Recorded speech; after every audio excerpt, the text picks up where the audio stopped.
বলেছেন কি একটা বন্দে ভারত, পুরনো ট্রেনকে নতুন করে রং করা।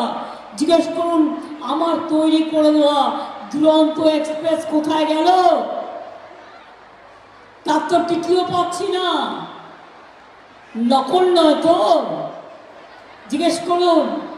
আর আমি যখন রেল মিনিস্টার ছিলাম আমি করে দিয়েছিলাম Howrah Purulia Rupashi Bangla express, Aranyak express, Howrah Ranchi intercity express via Purulia, Howrah Puri superfast express via Purulia, Kabiguru express via Purulia, Lalmati express, দৈনিক Howrah Purulia superfast express, Kharagpur Purulia intercity express, Kolkata পুরুলিয়াদের মধ্যে হাওড়া বাঁকুড়া এক্সপ্রেস, পুরুলিয়া আদ্রা মেমু, এবং তাছাড়াও মনে রাখবেন তারকেশ্বর থেকে বিষ্ণুপুর রেল লাইনটা কে করে দিয়ে গিয়েছিল? ওটা আমি করেছিলাম। বিষ্ণুপুর গোকুলনগর ও তারকেশ্বর, বিষ্ণুপুর নতুন লাইন, বিষ্ণুপুর মুকুটপুর, আদ্রা মেদিনীপুর লাইনের ইলেকট্রিফিকেশন, এগুলো আমি করে দিয়ে গিয়েছিলাম। আমি কাগজটা অরূপকে দিয়ে দিলাম, ওদের কাজে লাগবে। আপনারা জানেন অন্তত আমরা অনেক কাজ করেছি। আমি এগুলো নতুন করে বলতে চাই না, কারণ সময় কম, আমার অনেকগুলো মিটিং দেওয়া আছে। আমি কি বলেছিলাম?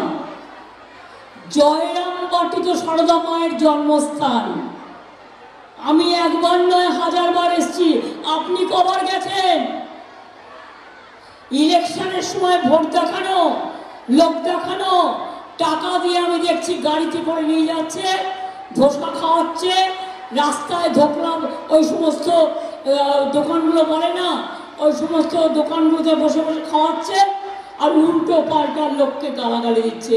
এমনকি আমি পাশ দিয়ে যাচ্ছি সেটাও সহ্য হচ্ছে না, আমাকে গালাগালি দিচ্ছে।